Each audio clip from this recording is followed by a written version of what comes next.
रज में Holi. Good morning to all of you. Welcome to Concept Decoder. आप सभी का आपके अपने प्यारे चैनल कॉन्सेप्ट डिकोडर पे एक बार फिर से स्वागत है।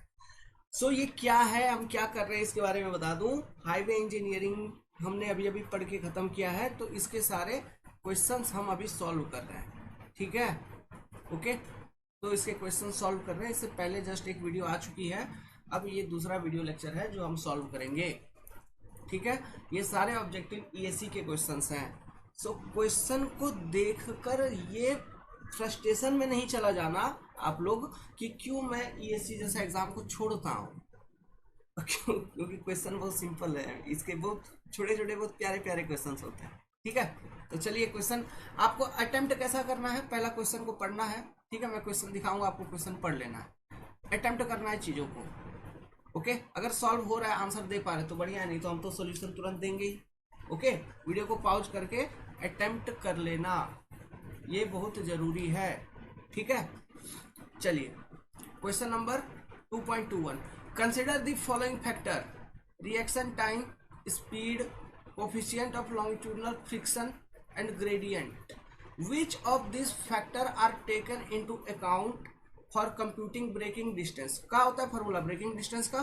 बीडी। कहने का मतलब है एक रोड था, यहाँ पे एक गाड़ी है, ये इस जगह पे ब्रेक लगाया तो कुछ दूर जाएगा फिर रुक जाएगा, है ना। तो यही डिस्टेंस होती है ब्रेकिंग डिस्टेंस। क्या होता है? v²/2gf, f plus minus S, यही होता है।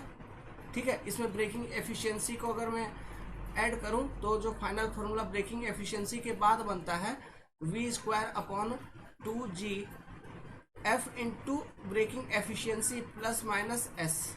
ये वाला ब्रेकिंग एफिशिएंसी के साथ क्वेश्चन में जनरली ब्रेकिंग एफिशिएंसी नहीं दिया रहता है, अगर दिया रहेगा तो उसको परसेंटेज डेसिमल के फॉर्म में कन्वर्ट करके यहाँ पे लगा देना है। क्लियर है? तो देखो इस फॉर्मूले में, ओवरऑल फॉर्मूले में क्या क्या चीजें इन्वॉल्व है। रिएक्शन टाइम इन्वॉल्व है क्या? रिएक्शन टाइम नहीं है। रिएक्शन टाइम कहाँ इन्वॉल्व होती है? लैग डिस्टेंस को कैलकुलेट करते वक्त, लैग डिस्टेंस। ठीक है, लैग डिस्टेंस में जो रिएक्शन टाइम की बात होती है, हमारे पास दो तरह का डिस्टेंस हम कैलकुलेट करते हैं। देखिए साइड डिस्टेंस के अंदर एक हो गया एसएसडी जो कि मिनिमम वाला, दूसरा होता है ओएसडी ओवरटेकिंग के लिए। ठीक है, तो एसएसडी कैलकुलेट करते वक्त जो रिएक्शन टाइम हम लेते हैं आरटी, इसका वैल्यू होता है मेरा 2.5 second according to IRC Indian Road Congress. OSD calculate करते वक्त जो रिएक्शन टाइम हम लेते हैं वो होती है 2 सेकेंड। याद करो चीज़ों को, याद है? ठीक है, नाउ अब बात करते हैं स्पीड। बिल्कुल स्पीड है यहाँ पे। Coefficient of longitudinal friction F यहाँ पर है। ग्रेडियंट एस, ये क्या है? एस मतलब अप ग्रेडियंट, डाउन ग्रेडियंट, ये ग्रेडियंट है ना, तो ये तीनों हैं, ऊपर वाला नहीं है। तो 2, 3, 4 विल बी करेक्ट, तो ऑप्शन नंबर सी। ओके, अब चलिए यहाँ पर मैं एक शॉर्टकट मेथड, कुछ बेसिक्स आपको बताता हूँ। देखो एक छोटू सा फॉर्मूला याद रखना हमेशा, है ना। अगर ऐसे क्वेश्चंस जिसमें हर जगह ये काम करेगा, देखिए ब्रेकिंग डिस्टेंस एस लिखता हूं, इतना equal to v²/2gf plus minus S percent, यही मान के हम चल रहे हैं अभी। ठीक है, तो ये v जो है ना यहाँ पे, अभी ये जो डिस्टेंस s निकालोगे ये आपको आंसर निकालना है मीटर में, in form of metre. Okay, तो अब क्वेश्चन में क्या, जो वेलोसिटी वगैरह है, डिजाइन स्पीड वगैरह है, ये किलोमीटर प्रति आवर में दिया रहेगा kmph में। तो अगर ये kmph में है तो एक उपाय तो ये है कि आप सबसे पहले इस वेलोसिटी को जो भी क्वेश्चन में दिया है उसको मीटर प्रति सेकंड में कन्वर्ट करके डायरेक्ट यहाँ लिख के फिर सारा कुछ आइटम इसमें डालो और सॉल्व करो, तो आंसर निकल जाएगा मीटर के अंदर। क्लियर है? नहीं तो एक शॉर्टकट याद रखना कॉन्सेप्ट, मतलब इसी को जनरलाइज फॉर्म में एस इक्वल टू हम क्या करते हैं, यहाँ पे देखो v² है 0.278v का स्क्वायर हो जाता है, 2 इंटू 9.81 हो जाता है, हाँ, f प्लस माइनस s हो जाता है। तो s इक्वल टू ये क्या हो जाएगा फिर अल्टीमेटली v²/254 गुना f प्लस माइनस s हो जाता है। ठीक है, ये बात को आप ध्यान रखिएगा, ये फॉर्मूला आपको याद करनी है। ठीक है, इसमें आप v directly in kilometre per our आप पुट करोगे। ओके, एस को परसेंटेज में पुट करोगे या फिर डेसिमल के फॉर्म में पुट करना, परसेंटेज नहीं डेसिमल के फॉर्म में पुट कर देना, ठीक है। और एफ का जो वैल्यू है ये तो रहेगा ये 0.2, 0.3, 0.1 ऐसा दिया ही रहेगा, ओके, तो उनको यूज करना है। चलिए अगला क्वेश्चन, पाउज करिए और क्वेश्चन अटेम्प्ट करिए, इसलिए थोड़ा सा मैं पाउज दिया। उम्मीद करता हूं आप लोगों ने अटेम्प्ट किया होगा क्वेश्चन को। अब मैं क्वेश्चन पढ़ना शुरू करता हूं। ये देखिए इंजीनियरिंग सर्विस की 2002 की क्वेश्चन है, एसर्शन रीजनिंग टाइप की क्वेश्चन है। एसर्शन पढ़ो, a skilful highway designer, skilful मतलब परिपक्व, बहुत अच्छा।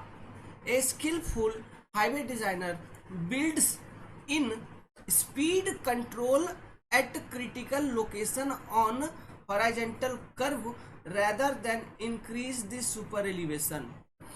क्या कह रहा है कि एक बहुत अच्छा डिजाइनर है, एक बहुत अच्छा बहुत मस्त डिजाइनर है, ओके, तो वो क्या करेगा जब हॉरिजॉन्टल कर्व जो है ना, इस पर जो क्रिटिकल लोकेशन है, मतलब कहीं पे शार्प टर्निंग है ऐसा वैसा है ना, तो वहां पर सुपर एलिवेशन को इंक्रीज ना करके वो स्पीड कंट्रोल का एक बोर्ड लगा देगा, है ना, वो स्पीड को कंट्रोल कर लेगा ऐसे क्रिटिकल लोकेशंस पे, वहां पे लिमिट एक लगा देगा स्पीड कंट्रोल का।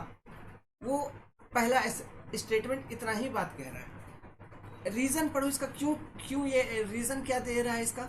ए driver slows down on horizontal curve due to feeling of discomfort because of increase in side friction with reduced super elevation. अब कैसे आंसर करेंगे, देखो ये क्वेश्चन बस समझने वाली चीज थी, ठीक है, थोड़ा ये है, ओके। अब देखो इसका लॉजिक सुनो, यहाँ पे रीजन को अच्छे से पढ़ो। A driver slows down on horizontal curve due to feeling of discomfort. क्या कह रहा है, ड्राइवर अपना व्हीकल को स्लो करेगा हॉरिजॉन्टल कर्व के ऊपर, क्यों, उसको डिस्कम्फर्ट की फीलिंग आएगी इसलिए। Because of increase in side friction with reduced super elevation. ये मेरे को कुछ ज्यादा अच्छा फीलिंग नहीं आ रहा है ये पढ़ने के बाद। क्यों, अगर मैं डिस्कम्फर्ट का बात करूं, डिस्कम्फर्ट का, है ना, डिस्कम्फर्ट का, तो ये कब होगा, यहाँ पे ध्यान दीजिए, बात हो रही है ऐसे व्हीकल की जो स्लोली मूव करेंगे, स्लो मूविंग व्हीकल्स का बात हो रहा है। तो फॉर स्लो मूविंग व्हीकल आपने ये देखा है कि अगर हम सुपर एलिवेशन को कम करेंगे, सुपर एलिवेशन को कम करेंगे, ठीक है, और लैटरल फ्रिक्शन जो है और सुपर एलिवेशन दोनों मिलके अगर काउंटरैक्ट करेगा सेंट्रीफ्यूगल फोर्स को, तो वो अच्छी होती है फॉर स्लो मूविंग व्हीकल, है ना। लेकिन फास्ट मूविंग व्हीकल के लिए सुपर एलिवेशन प्रोवाइड करना अच्छा होता है, ठीक है। तो यहाँ पे चूंकि व्हीकल स्लो मूविंग व्हीकल ही है, तो with reduced super elevation, okay, उसको डिस्कम्फर्ट फील नहीं होगा। पहला तो ये हो गया स्टेटमेंट। दूसरी बात कि साइड फ्रिक्शन जो है ना, ये इंक्रीज डिक्रीज नहीं होती है, ये कांस्टेंट है। इसका वैल्यू हम कितना लेते हैं डिजाइन करते वक्त, 0.15 का वैल्यू, है ना, तो ये चीज कांस्टेंट है। और रिड्यूस्ड सुपर एलिवेशन के साथ स्लो मूविंग व्हीकल है, उसको डिस्कम्फर्ट फीलिंग नहीं होगी। समझ में आ रहा है। और ऊपर वाला असर्शन पे अगर आएंगे तो कह रहा है कि एक skilful highway designer build in speed control at critical location on horizontal curve. बिल्कुल, है ना, वो स्पीड कंट्रोल्स को देगा क्रिटिकल लोकेशंस पे। क्यों, क्योंकि वहां पे नेचुरल है, जो ड्राइवर चला रहा है व्हीकल को, है ना, वो अपना गाड़ी को स्लो करेगा ही करेगा। तो अगर गाड़ी को स्लो कर रहा है तो ऐसे कंडीशंस में अगर उस सेक्शन पे अगर सुपर एलिवेशन ज्यादा दे दिया गया है तो वो स्लो मूविंग व्हीकल के लिए डिस्कम्फर्ट होगा। फीलिंग आ रही है। सोचो ना, गाड़ी एकदम बहुत धीमे से, तुम ऐसे रोड पे धीमे से निकाल के जाओगे, इस तरह से बैंकिंग किया गया मान लो, है ना, तो आपको लगेगा कि मैं इधर फिसल जाऊंगा। समझ रहे हो बात को। ये वाला कंडीशन फास्ट मूविंग व्हीकल के लिए सुटेबल है, but not for slow moving vehicle. Okay, so इसलिए इस क्वेश्चन का आंसर क्या होगा, ये वाला असर्शन सही है, लेकिन ये सही नहीं है। अब रीजन सही नहीं होने का कारण क्या हो गया? एक तो स्लो मूविंग का बात कर रहा है, फीलिंग ऑफ डिस्कम्फर्ट का बात कर रहा है, इंक्रीज इन साइड फ्रिक्शन जो कि होती नहीं है, विथ रेड्यूस सुपर एलिवेशन, है ना। और रेड्यूस सुपर एलिवेशन के कारण स्लो मूविंग व्हीकल को डिस्कम्फर्ट होती नहीं है।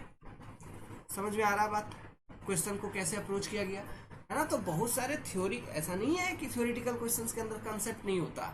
Okay, so slow moving vehicles जो होते हैं उनके लिए हम friction and super elevation, low super elevation and friction के लिए डिजाइन करते हैं। और फास्ट मूविंग व्हीकल में हम ये चाहते हैं कि मैक्सिमम हम सुपर एलिवेशन ही प्रोवाइड करें रोड के ऊपर। ठीक है, अगला क्वेश्चन,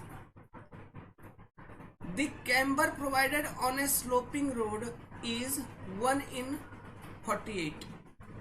ये कैम्बर प्रोवाइड कर दिया है एक स्लोपिंग रोड के ऊपर जिसकी वैल्यू है 1/48। ठीक है, which one of the following is the ruling gradient. ये 4 ऑप्शन दिया है, इनमें से ग्रेडियंट क्या होगा? कैम्बर क्या होता है? ये रोड है, दिस इज योर कैम्बर, है कि नहीं? कैम्बर ट्रांसवर्स डायरेक्शन में स्लोप। ग्रेडियंट क्या होता है? राइजिंग या फॉलिंग ग्रेडियंट होता है, this is the gradient. Okay, तो डेटा दिया है क्वेश्चन के अंदर कैम्बर का और आपसे पूछ रहा है आंसर ग्रेडियंट का, तो ये क्या सिंपल याद रखने वाली चीज थी? क्या याद रखने वाली चीज थी? ग्रेडियंट, कैम्बर का एक टेबल जो आपको क्वेश्चन लिखवाया मैंने थ्योरी क्लास में, कैम्बर की टेबल, दूसरी टेबल ग्रेडियंट वाली टेबल अगर याद है। ओके, तो ये क्वेश्चन इजीली सॉल्व हो जाएगा। कौन से रोड के लिए कैम्बर होता है 1/48? कौन से टरेन के केस में? कौन से टरेन के केस में? देखो ये बताना मुश्किल है, ठीक है, क्योंकि कैम्बर वगैरह ये सब चीज किसके, रेनफॉल वगैरह इन सब चीजों के ऊपर डिपेंड करता है, टाइप्स ऑफ रोड के ऊपर डिपेंड करता है। ओके, तो इस क्वेश्चन का आंसर कैसे करोगे? मेन चीज है यहाँ पे ये वाला टर्म जो है ना, कौन सा? Sloping road. ठीक है, ये याद रखना, plain and rolling terrain, plain and rolling terrain, एक ही बार आया था जिंदगी में ये क्वेश्चन, तो स्लोपिंग रोड के लिए ही ये क्वेश्चन है। प्लेन एंड रोलिंग टेरेन में जो रोड्स बनती है वो स्लोपिंग रोड होती है, मतलब इजी फ्री मूवमेंट होती है व्हीकल्स की। ठीक है, तो प्लेन एंड रोलिंग टेरेन के केस में ग्रेडियंट क्या होता है आपका? याद करो, कितना लिखवाया था? Something 3.3% ruling gradient.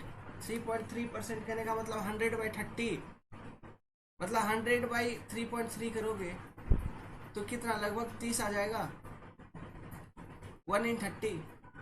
तो option number D will be correct.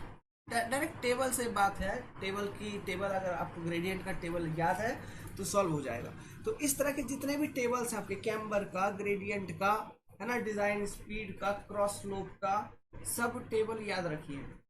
Her table important है क्योंकि टेबल से डायरेक्ट डेटा आपसे एग्जाम में पूछे जाएंगे। क्लियर है? जैसे कि यहाँ पे क्वेश्चन देख रहे हैं, ईएस का क्वेश्चन था ये। आगे बात करते हैं, which of the following are the accepted criteria for design of valley curve for highway. इनमें से कौन सा, है ना, वैली कर्व के डिजाइन में एक्सेप्टेबल है? कौन से क्राइटेरिया पे बेस्ड वैली कर्व को डिजाइन करता है? पढ़ना चालू करिए। हेडलाइट साइड डिस्टेंस, ठीक है, HSD। Passing and non passing sight distance, हाँ ये भी ठीक है, SSD एंड OSD कंसिडर किया जाता है, SSD एंड OSD कंसिडर किया जाता है। एस्थेटिक कंसिडरेशन, ये भी ठीक है। मोटोरिस्ट कंफर्ट कंडीशन, ठीक है। ड्रेनेज कंट्रोल, ठीक है। क्या सभी ठीक है? अरे नहीं बावले, ये वाला आपका गलत। कौन सा? 2 number.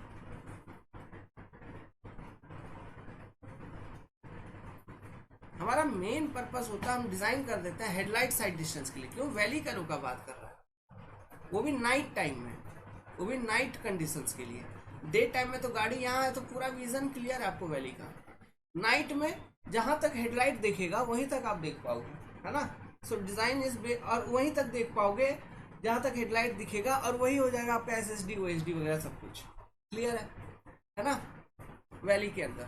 So correct option will be, option में था 1 3 4 5, है ना, ये सही है। अगला question, which of the following are requirement for design of a transition curve for a highway system. क्या क्या रिक्वायरमेंट है भैया, ये तो देखो सिंपल सिंपल ईएससी के क्वेश्चंस हैं, सिंपल सिंपल क्वेश्चंस हैं। पहला, rate of change of grade, grade का बात कर दिया, ग्रेड ये है ना, वर्टिकल कर्व्स में देख लो, ट्रांजिशन कर्व वर्टिकल कर्व्स में भी बना रहा है, ओके, लेकिन कोई दिक्कत नहीं।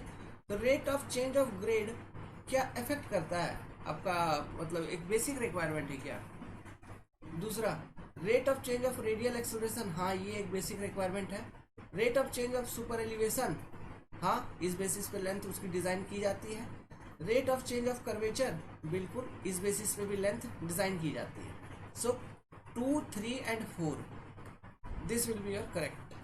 वो गलत है, ग्रेडियंट को कंसिडर करके हम उसका लेंथ नहीं डिजाइन करते। किसका, ट्रांजिशन कर्व का, याद करो याद करो।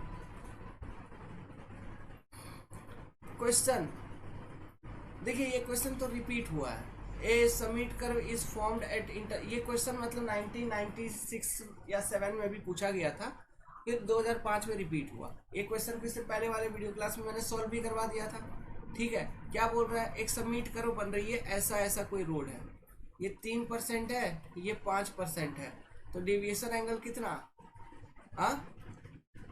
3 -5, तो 3 + 5 8% हो गया आपका डेविएशन एंगल, ठीक है।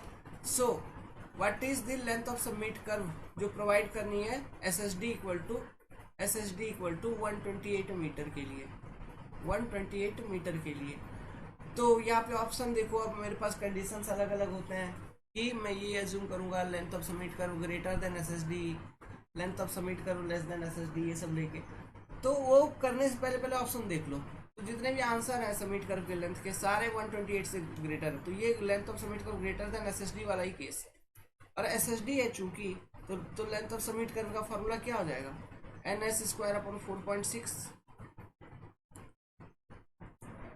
4.6, तो वैल्यू पुट कर दो यहाँ पे, क्या पुट कर दोगे, 8/100 गुना 128 का स्क्वायर डिवाइडेड बाई 4.6, सिंप्लीफाई करिए, ये वैल्यू आ जाएगा 298 metre. Next, what will be the ruling radius of a horizontal curve on a national highway for a design vehicle speed of 100 km/h assuming allowable super elevation to be इतना and lateral friction इतना।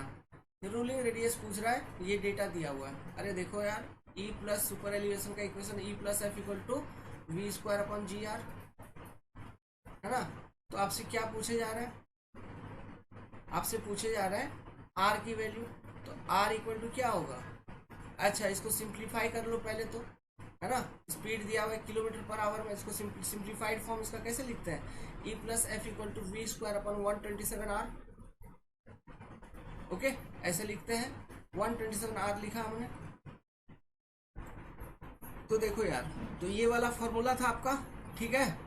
तो यहाँ पे question में direct चीजें आपको दी गई हैं, है ना। तो आप एक सिंपल कैलकुलेटर से कोई जरूरी नहीं, मतलब मैनुअल कैलकुलेशन होगा, 7/100 7/100 प्लस 0.13 करोगे, ये वैल्यू आ जाएगा 0.2, इतना बराबर होना चाहिए 100 गुना 100, ठीक है, डिवाइडेड बाई 127 गुना R, है ना। तो यहाँ से R का वैल्यू निकालना है, वैल्यू निकालोगे ये लगभग 395 आंसर आ जाएगा आपका, सिंपल, समझ में आया बात, ठीक है। तो ये फॉर्मूला ये याद रखना, ये वाला वैल्यू याद रखना 127 वाला, ठीक है। चलिए आगे बढ़ते हैं।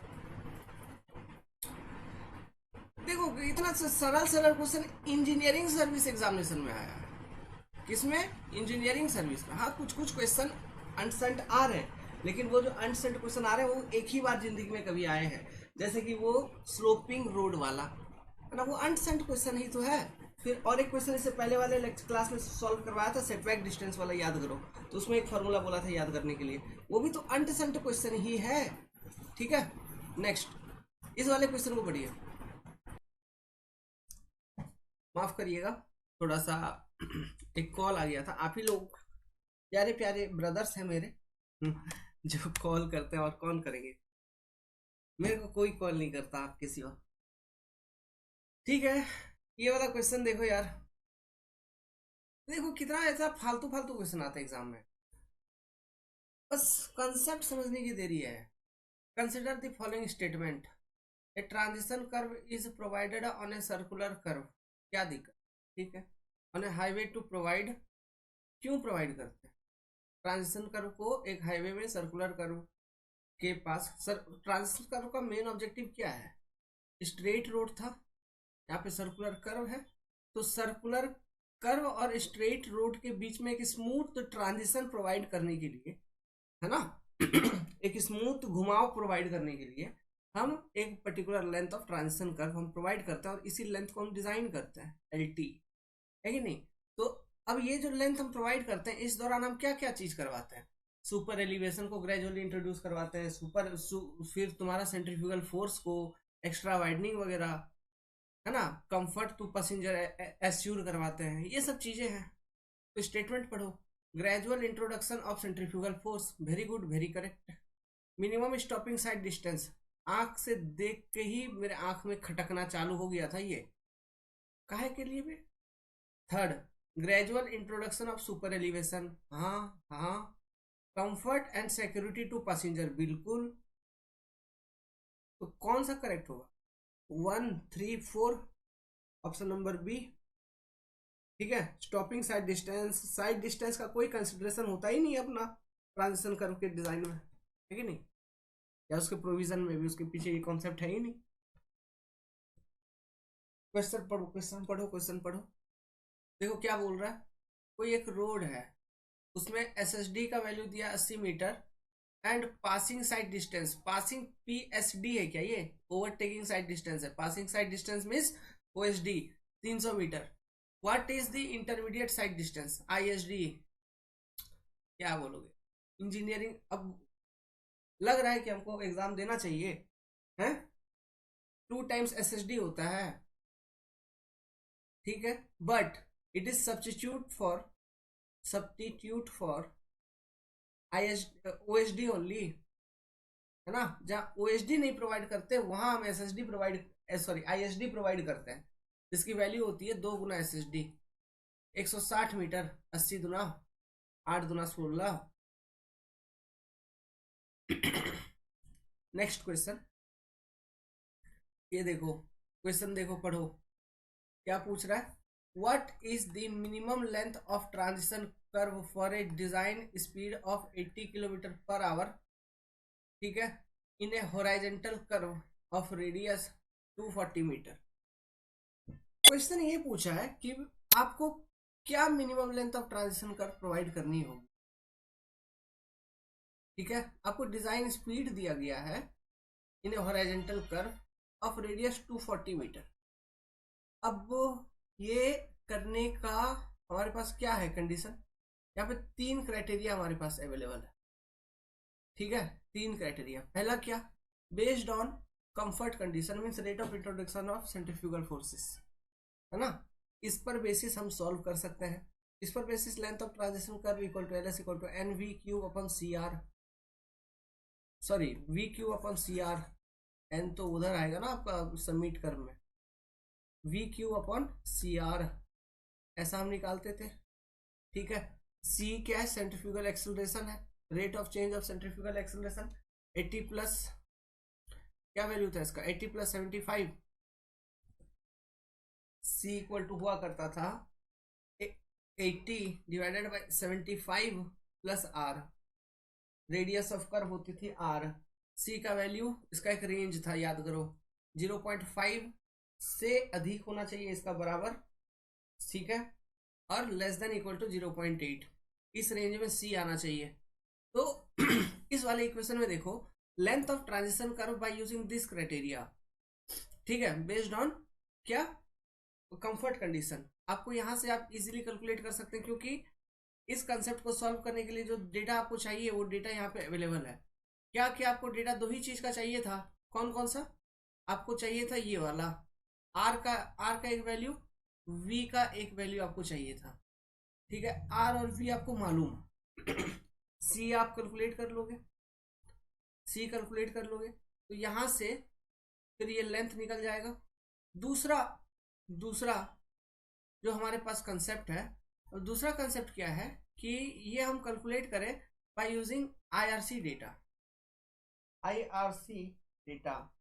ठीक है, लेकिन अब आईआरसी डेटा को यूज करके हम कैलकुलेट करेंगे तो मिनिमम लेंथ वो दिया है, length of transition curve L T equal to दो formula, 2.7 V square by are.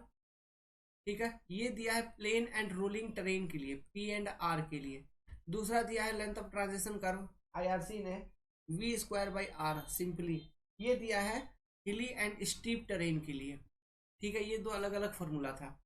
तीसरा क्राइटेरिया हमारे पास था रेट ऑफ चेंज या फिर rate of introduction of super elevation के बेसिस पर भी हम कैलकुलेट करते थे। तो यहाँ पर rate of introduction of super elevation तो दिया नहीं गया है, विड्थ ऑफ रोड के बारे में नहीं बताया है ना, तो ऐसा वैसा कुछ, तो दूसरा क्राइटेरिया को तो हम यहाँ पे यूज ही नहीं कर सकते। सो हम बेसिकली क्या कर सकते हैं, पहला और तीसरा क्राइटेरिया, मतलब ये जो क्राइटेरिया आपको बताया, मतलब कंफर्ट कंडीशन और ये सेकेंड वाला आईआरसी डेटा को यूज करके कैलकुलेट कर सकते हैं। अब देखो इसमें भी एक लॉजिक है, तो इसको सॉल्व करके देखते हैं अपन अब, ठीक है नहीं? तो मतलब सुपर एलिवेशन वाला क्राइटेरिया तो यूज ही नहीं कर पाएंगे, तो यहाँ पे जो दो पॉसिबल क्राइटेरिया हमारे पास उसको यूज करके सॉल्व करेंगे। तो अब देखो यहाँ पे चूंकि आईआरसी डेटा को यूज करेंगे अगर, तो हमको टेरेन कंडीशन मालूम होना चाहिए। ठीक है, तो टेरेन कंडीशन का भी डेटा नहीं दिया है। सो अगर टेरेन कंडीशन का भी डेटा नहीं दिया तो क्या करेंगे, चलिए देखते हैं, निकालते हैं भाई, दोनों के लिए निकाल लेंगे क्या आता है नहीं आता है। तो देखो पहला अगर कंफर्ट कंडीशन पे निकालोगे, कंफर्ट कंडीशन पे अगर आप निकालोगे सबसे पहला वैल्यू, तो कंफर्ट कंडीशन पे निकालने के लिए आप पहले सबसे पहले क्या कैलकुलेट कर लेंगे, सी का वैल्यू कैलकुलेट कर लीजिए, rate of change of centrifugal acceleration which will be 80 divided by 75 plus V. तो 80 divided by 75 plus v equal to 80 again, तो जिसकी वैल्यू आ जाएगी लगभग 0.516 मीटर पर सेकेंड क्यूब, इसका यूनिट होता है। तो ये यूनिट भी इंपॉर्टेंट है, कुछ कुछ सब्जेक्ट्स में कुछ कुछ टॉपिक्स का कुछ कुछ पॉइंट्स का यूनिट इंपॉर्टेंट होता है, जैसे इरिगेशन में पूरा यूनिट पे ही सब कुछ हो जाती है, एनवायरो में यूनिट पर ही सब पूरा क्वेश्चन सॉल्व हो जाते हैं। ठीक है, यूनिट से ही कॉन्सेप्ट वहां पे बिल्डअप होने लगते हैं।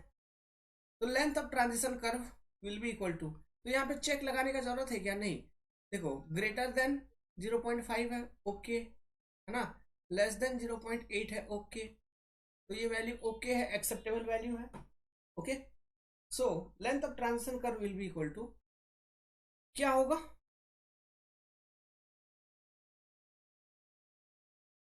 वेलोसिटी यहाँ पे किलोमीटर पर आवर में गिवन है ना, तो ठीक है कोई बात नहीं, 0.278 इंटू 80 का क्यूब डिवाइडेड बाई, ये सब देखो सब मैनुअल कैलकुलेशन आपको करना है ना, इंटू रेडियस कितना दिया था आपका 240, तो लगभग सॉल्व करेंगे ये आंसर आ जाएगा 88.9 मीटर,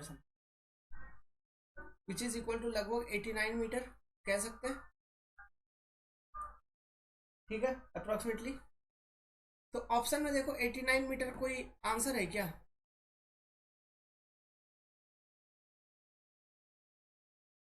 दूर दूर तक ऑप्शन के अंदर 89 मीटर नहीं है, तो इसका मतलब ये क्वेश्चन तो ये पूछ ही नहीं रहा है, मतलब ये वैल्यू आपसे पूछ ही नहीं रहा है। तो चलो अब जो हमारे पास ऑप्शंस अवेलेबल है उसके अकॉर्डिंग सॉल्व करते हैं, आईआरसी के अकॉर्डिंग हम चीज़ों को सॉल्व करेंगे। तो हमारे पास एक पहला condition, plain and rolling terrain के लिए जो लेंथ ऑफ ट्रांजिशन कर्व का formula it is 2.7 V square by R, ये है। तो पुट करो 2.7 इंटू 80 का 80 इंटू 80 बाई 240, ये लगभग सॉल्व करिए आ जाएगा आपका डायरेक्ट 72 मीटर, सेकेंड केस मेरा है इसी में hilly and mountainous, hilly and steep terrain, H&S terrain. इसके लिए length of transition curve equal to simply V square by R, मतलब 80 इंटू 80 बाई R मीन्स 240। इसको सिंप्लीफाई करेंगे, सॉल्व करेंगे, लेंथ ऑफ ट्रांजिशन कर्व की वैल्यू आएगी लगभग 27 metre. अब देखो पूरे क्वेश्चन में जो आंसर सेट अवेलेबल था उसमें ये 72 मीटर गिवन है। क्या गिवन है? 72 मीटर। समझ में आ रहा है? ठीक है, तो यहाँ पे option number, question number D, इसका ऑप्शन डी यहाँ पे सही है। तो approximate answer for this question will be D only, क्योंकि ये 72 मीटर इस क्वेश्चन में अवेलेबल है। लेकिन this is not the correct answer, this is not the correct answer. क्यों? यहाँ पे क्वेश्चन में गड़बड़ी है। क्वेश्चन में गड़बड़ी इसलिए है क्योंकि आप देख पा रहे हैं ना, क्योंकि हम लेंथ तो कैलकुलेट कर पा रहे हैं कि नहीं, by using the comfort condition also I am able to calculate the length. IRC का मिनिमम डेटा है ना, जो मिनिमम ट्रांजिशन लेंथ है, by using that concept also I am able to calculate the length. Okay, so अगर मैं इस transition curve का length 72 metre provide कर दूंगा दोस्तों, तो आपको ये मालूम है, आपने कंसेप्ट सीखा हुआ है कि according to comfort condition 89 metre चाहिए, है ना। तो वो कंफर्ट कंडीशन को डिससेटिस्फाई करेगा, जो कि इसका प्रॉपर डिजाइन नहीं है। So minimum length of transition curve is the maximum value of transition length which is obtain from all the three criteria what we solve. ये कंसेप्ट में आपने लर्न किया था। तो यहाँ पे ये कंसेप्ट ही पूरा कॉन्ट्राडिक्ट हो रहा है, जो कि गलत बात है। प्लस IRC का जो हमारा लॉजिक यूज करके हमने सॉल्व किया, उसको सॉल्व करने में ये टेरेन टाइप नहीं बताया क्वेश्चन में, प्लेन या रोलिंग टेरेन का डेटा नहीं दिया है। समझ में आ रहा है? तो ये क्वेश्चन मोटा मोटी गलत है, साफ। ठीक है, सही नहीं है। अगर ये सही होता, अगर ऑप्शन यहाँ पे 89 मीटर भी रहता, तो हमको कोई दिक्कत नहीं होता, फिर तो हम ये आंसर लगाते। समझ में आ रहा है? इसका ये सही ऑप्शन नहीं होगा, सही आंसर। ठीक है,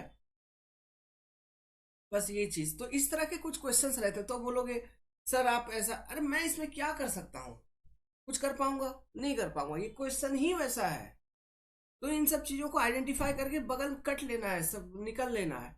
अब जिसका जो थोड़ा देहाती मूर्ख टाइप का है ना, जो बहुत ज्यादा पढ़ा लिखा नहीं है, वो डायरेक्ट फार्मूला याद किया होगा, उसको 2.7 V स्क्वायर बाई R उसको फार्मूला याद होगा। हाँ, वो डायरेक्ट उसी फार्मूला पे लगाया होगा, 72 आ गया होगा, देखा होगा ऑप्शन टिक लगा दे, उसको एग्जाम में नंबर मिल गया होगा। समझ रहे हो? तो कभी कभी कम पढ़ाई भी काम आ जाती है कि नहीं?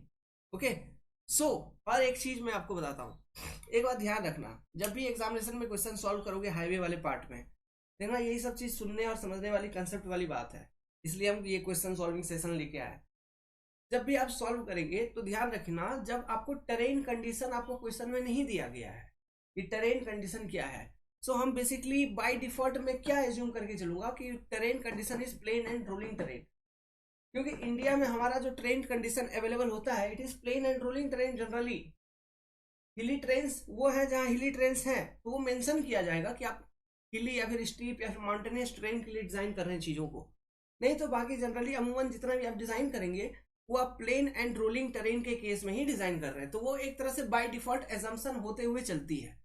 तो ये चीजें ध्यान रखना, कन्वेंशनल टाइप क्वेश्चंस में इंपॉर्टेंट होगी ये सारे लॉजिक्स। ठीक है, आगे बढ़े? ओके, चलो बढ़ते हैं भाई, बढ़ा जाए बढ़ा जाए बढ़ा जाए। अच्छा, आगे बढ़ने से पहले इसी में और एक कॉन्सेप्ट छोटा सा मैं आपको और क्लियर कर देता हूँ। देखिए, जब भी आपको एग्जाम में ऑब्जेक्टिव टाइप क्वेश्चन में ध्यान रखना, ट्रांजिशन लेंथ के ऊपर क्वेश्चन पूछ लिया और मिनिमम वहां पे आपको दिख गया मिनिमम शब्द, ठीक है, तो आपको कुछ नहीं करना है दोस्तों। मिनिमम शब्द अगर दिख गया तो आपको कुछ नहीं करना है, ये मान के चलना है कि वो जो क्वेश्चन पूछ रहा है वो IRC कॉन्सेप्ट को यूज करके पूछ रहा है। किसको यूज कर रहा है वो? IRC का कंसेप्ट। सो IRC कंसेप्ट के अकॉर्डिंग जो minimum length of transition curve आपको किसी भी हालत में प्रोवाइड करनी है, वो प्लेन एंड रोलिंग टेरेन के लिए डिफाइंड अभी अभी हमने आपको बताया वी स्क्वायर अपॉन कितना 2.7 V square upon R. Steep and mountainous terrain, hilly terrain, इन सब चीजों के लिए डिफाइंड है simply V square by R. Clear है, समझ में आ रहा है? प्लेन एंड रोलिंग टेरेन के केस में जो लेंथ ऑफ ट्रांजिशन कर्व है वो कहीं ना कहीं ज्यादा है as compare to steep and mountainous terrain. ये एक लॉजिक ऑब्जेक्टिव क्वेश्चन यहीं से फॉर्मूला को देखते हुए, ठीक है। सो जब भी आपको क्वेश्चन में मिनिमम वाला दिख गया तो आपको सोचो कि पहला यही फॉर्मूला को लगाना है, उसमें भी ऊपर वाले को कब तक, जब तक क्वेश्चन में स्टीप हिली माउंटेनियस ऐसा लिखा ना हो तब तक ऊपर वाले फॉर्मूले को यूज करना। समझ गए बात ऑब्जेक्टिव पॉइंट ऑफ व्यू से? क्लियर है? चलो क्वेश्चन सॉल्व करते हैं आगे का।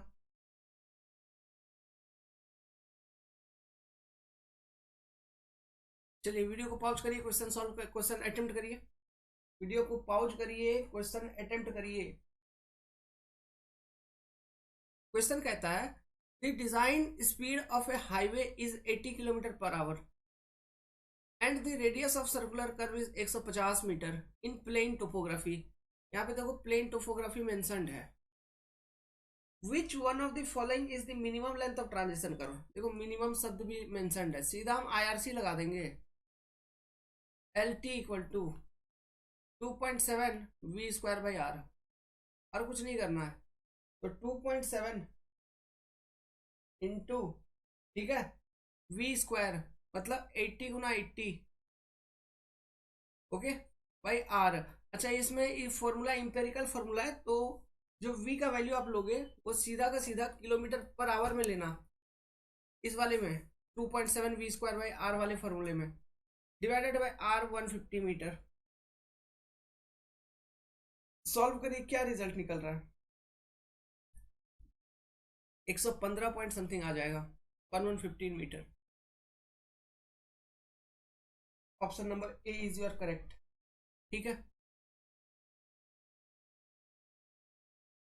नेक्स्ट क्वेश्चन ट्राई करिए, वीडियो को पॉज करके क्वेश्चन को ट्राई करिए। चलो मैं बताता हूँ क्वेश्चन क्या कहता है। A rising gradient of 1 in 50 meet a falling gradient 1 in 30। Rising gradient meet falling gradient. 1 in 50 कहने का मतलब क्या, 100/50 इक्वल टू 2%। 1 in 30 कहने का मतलब क्या, 100/30 मतलब 3.33% समथिंग, ठीक है। ये 3.33% ऐसा चलते रहेगा। 1 in 30 कहने का यही मतलब हुआ ना, 3.33% मीट करता है। तो एक सबमिट कर्व बन गया, बिल्कुल बन गया भाई। अब कह रहा है इस सबमिट कर्व पे SSD आपको प्रोवाइड करनी है 120 मीटर, इसके करस्पॉन्डिंग मेरे को लेंथ ऑफ सबमिट कर्व बताओ। अब ये वर्टिकल कर्व क्या बना, सबसे पहले तो ये फाइंड आउट करना था। तो ये वर्टिकल कर्व आपको जो बना, ये बना सबमिट कर्व, ठीक है। यहाँ पे सबमिट कर्व भी नहीं लिखा है, यहाँ पे सीधा वर्टिकल कर्व लिखा है ना। तो इस केस में चूंकि एक राइजिंग ग्रेडियंट है, फॉलिंग ग्रेडियंट को मीट कर रहा है, राइजिंग ग्रेडियंट फॉलिंग ग्रेडियंट को मीट कर रहा है, तो सबमिट ही बना रही है। समझ में आ रहा? ओके, ये सबमिट बना रही है, तो सबमिट बना रही है तो लेंथ ऑफ वर्टिकल कर्व मेरे को बताइए। तो सबसे पहले डेविएशन एंगल निकालो, क्या हो गया, +2 माइनस -3.33, 5.33, इतना परसेंट हो गया division angle. So for stopping side distance आपका सबमिट कर्व का लेंथ, SSD का वैल्यू है 120 मीटर। अब SSD, अब स्टॉपिंग साइड डिस्टेंस पे या फिर किसी भी पर्टिकुलर साइड डिस्टेंस पे सबमिट कर्व का लेंथ बताना है, तो हमारे पास दो कंडीशंस अवेलेबल हैं। लेंथ ऑफ सबमिट कर्व हो सकता है ग्रेटर देन साइड डिस्टेंस हो, या फिर लेंथ ऑफ सबमिट कर्व हो सकता है लेस देन साइड डिस्टेंस हो। अब मैं यहाँ पे ये देखूंगा कि ऑप्शन में क्या दिया हुआ है। सारे लेंथ जितने भी दिए वो 120 या उसके ऊपर दिए, तो ये वाला केस पहला वाला केस को सेटिस्फाई कर रहा है, length of submit curve greater than side distance, ठीक है, पहला वाला केस को सेटिस्फाई कर रहा है। सो इस केस में, और side distance is your stopping side distance. So इस केस में लेंथ ऑफ सबमिट कर्व का फॉर्मूला NS² बाई 4.6 की नहीं है ना, NS² बाई 4. अच्छा ये 4.4 आता है, सॉरी वो 9.6 और 4.4 आता है ना, तो मैं 4.6 बोल दिया था, 4.4 क्लियर है। अच्छा इससे पहले वाले किसी क्वेश्चन में मैंने 4.6 लिया होगा तो 4.4 आता है एक्चुअली ये, ठीक है 4.4। तो सॉल्व करो, 5.33 divided by 100 into 120 into 120 divided by 4.4, लगभग आ जाएगा आपका ऑप्शन नंबर ए सही, मतलब लगभग ये रिजल्ट आ जाएगी आपको, कैलकुलेट करिए 174.5 metre. Option number A will be your correct answer, ठीक है। अब नेक्स्ट क्वेश्चन पढ़िए। If a road surface is adequately super elevated on horizontal curve which one of the following is proper distribution of pressure on the wheels. देखो इसमें तो कोई बात ही नहीं है, मैंने समझा दिया था है ना, सुपर एलिवेशन प्रॉपरली प्रोवाइड कर दिया है, ठीक है। ये व्हील 1, ये व्हील 2, इसके नीचे मैंने प्रेशर बल्ब बना दिया था आपको, ये इसके नीचे ये प्रेशर बल्ब, इसके नीचे का ये प्रेशर बल्ब, दोनों व्हील के नीचे इक्वल प्रेशर, इक्वल प्रेशर। ये इक्वल प्रेशर क्यों, इस केस में हम ये मान के चल रहे हैं एडुकेटली सुपर एलिवेटेड का मतलब क्या है कि जो सेंट्रीफ्यूगल फोर्स व्हीकल के ऊपर आ रही है mv²/r है ना, ये सेंट्रीफ्यूगल फोर्स को कौन काउंटर बैलेंस कर रहा है, सुपर एलिवेशन के कारण जो भी कंपोनेंट रिएक्शन फोर्सेस सब बन रही है वो इसको काउंटर बैलेंस कर रही है। सो इस केसेस में जो प्रॉब्लम है हमारा स्कीडिंग का, ओवर टर्निंग का, इसका उसका फलना ढिंग का, जो भी प्रॉब्लम होते थे थ्योरी क्लासेस में सब आपने पढ़ा था, तो वो सब प्रॉब्लम इधर खत्म। तो ये सब प्रॉब्लम खत्म, तो मतलब इस केस में pressure on both wheels are equal, option number A will be correct. बाकी कुछ देखना ही नहीं है, खत्म बात, समझ रहे हो। अब मैं आपको बताता हूँ, जो नए बच्चे हैं, मान लो कोई न्यू स्टूडेंट इधर मेरे को आप फॉलो कर रहे हो, इस वीडियो को देख रहे हो, आप देखे होंगे कि आप ये चीज पढ़ते होंगे बैच ज्वाइन करके। देखो यार क्वेश्चन वो तो मैं सॉल्व करा रहा हूँ, वो तो ऐसे ही सॉल्व करा रहा हूँ फालतू का, चलो लेकिन अब मेरे को सॉल्व करानी है। मेरा ये कहना है कि एक बार सब्जेक्ट पढ़ लो, सब क्वेश्चन अपने आप सॉल्व होंगे। सब्जेक्ट पढ़ना जरूरी है, सब्जेक्ट मालूम ही नहीं होगा तो क्वेश्चन कैसे सॉल्व होगा, समझ में आ रहा है। क्वेश्चन लगाने का यही ट्रिक है, सब्जेक्ट अंडरस्टैंडिंग, है ना। अब कुछ बच्चे फोन करते हैं, बोलते हैं सर मेरे को सीजी व्यापम लेवल का पढ़ना है, मेरे को एमपी व्यापम लेवल। अरे ऐसा कोई लेवल नहीं होता, पहले सब्जेक्ट होता है ना, उसके बाद लेवल आते हैं, ओके। उस तरह के क्वेश्चंस को सॉल्व किया जाता है, छोटू मोटू एग्जाम है वो सब। ये इंजीनियरिंग सर्विस के एग्जामिनेशन में ऐसा आंसर क्वेश्चन छोटा छोटा पूछा है, देखो पढ़ो, असर्शन रीजनिंग का क्वेश्चन है। Road camber help in surface drainage, बिल्कुल रोड में आपने कैम्बर दिया है, सरफेस बरसात का पानी आएगा बाहर निकल जाएगा। रीजन क्या दिया, in a curved road alignment super elevation serve the purpose of camber.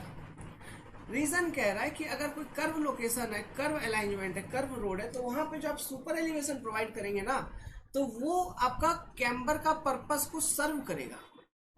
हाँ ये बात भी सही है, मतलब सुपर एलिवेशन प्रोवाइड कर रहा है तो इनर एज के रेस्पेक्ट में आउटर एज को आप राइज कर रहे हो, तो इसमें भी जो बरसात की पानी आएगी वो भी तो ड्रेन आउट होके बाहर ही निकल जाएगी।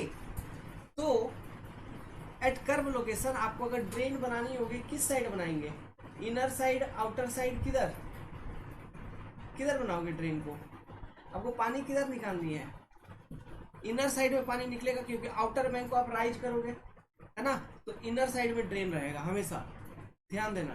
कर्व के इनर साइड में, मतलब इस तरह का कर्व है अगर, तो नाला इधर बनाओगे, ये क्वेश्चन भी आ सकता है, ओके, क्योंकि पानी इधर से बह के यहाँ पे आएगी फ्लो होके, क्लियर है।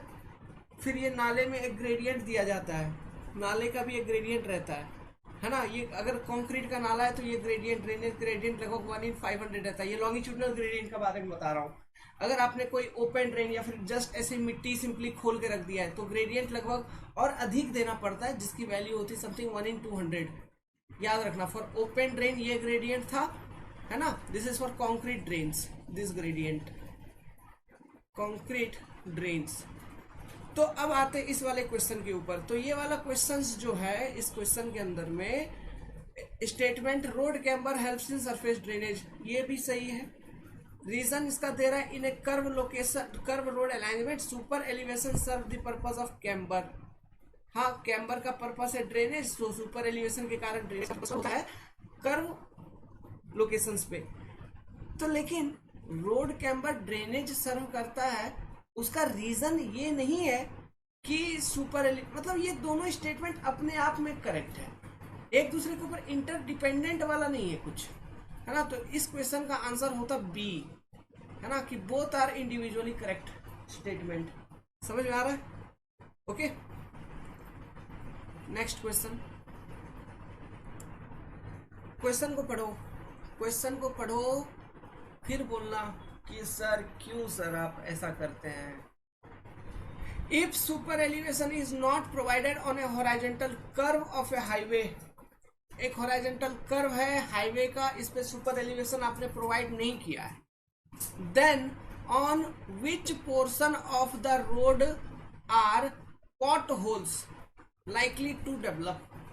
पॉट होल क्या होता है, मतलब पॉट होल मतलब होल है ना, गड्ढा, गड्ढा बन जाना, है ना, गड्ढा बन जाएगा।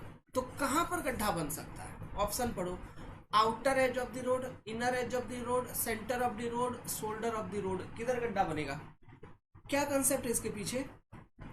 अरे एक रोड था, ठीक है, ये मान लो कर्व है, इसमें मैं एक सेक्शन कट कर रहा हूं, है ना, इसमें आपने सुपर एलिवेशन प्रोवाइड नहीं किया है, तो ये हॉरिजॉन्टली ऐसे फ्लैट रोड दिखेगा, इसके ऊपर गाड़ी है आपका, ठीक है, ये आपका पहला पहिया, ये दूसरा पहिया, ये है आउटर, ठीक है, और ये है इनर, ऐसा मान के चलो, ये इनर साइड, ये आउटर साइड।